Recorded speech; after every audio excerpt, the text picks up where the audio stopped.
he would get down on his knees and we box. Some nights he beat me, some nights he let me win. But when he beat me, all day the next day in school, all I thought about was, how can I get home and win tonight? Their fascination with fighting didn't stop in the ring. They raised roosters on the farm, fighting cocks they would train and enter in local contests. Sometimes young Roy would watch a bird he'd loved fight to the death. See a game rooster and know how proud he is, that's what kind of helped me identify with what I was, because they're proud and they stand for what they mean. They'll die for what they mean. He began training seriously at the age of 6 with his father as coach. The nightly lessons came from the roosters as much as the boxing ring.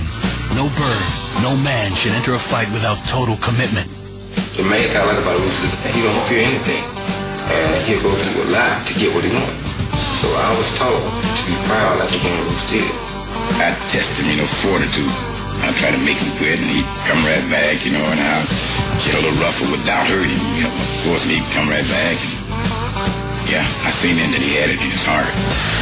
Bonded by boxing, Junior and Senior created their own private world, separate from Roy's mom and his younger brother and sisters. When they came home, my dad from work and my brother from school, it was maybe an hour for each of them and then off to the gym.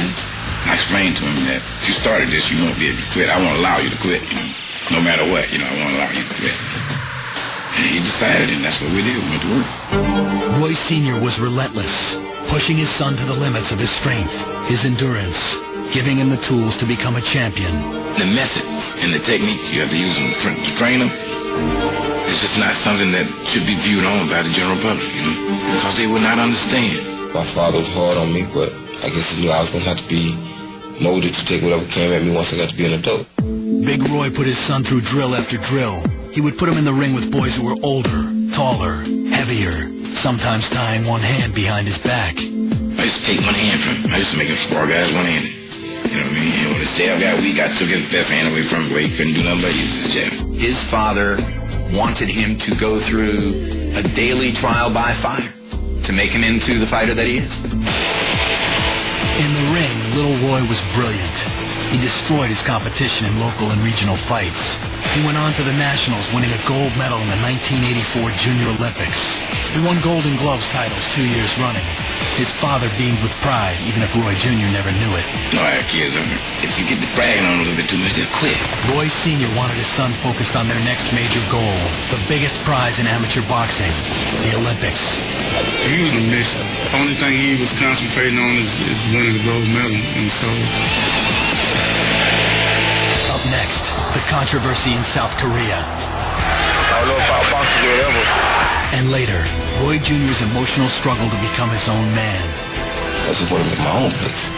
A lot of times, fathers forget that.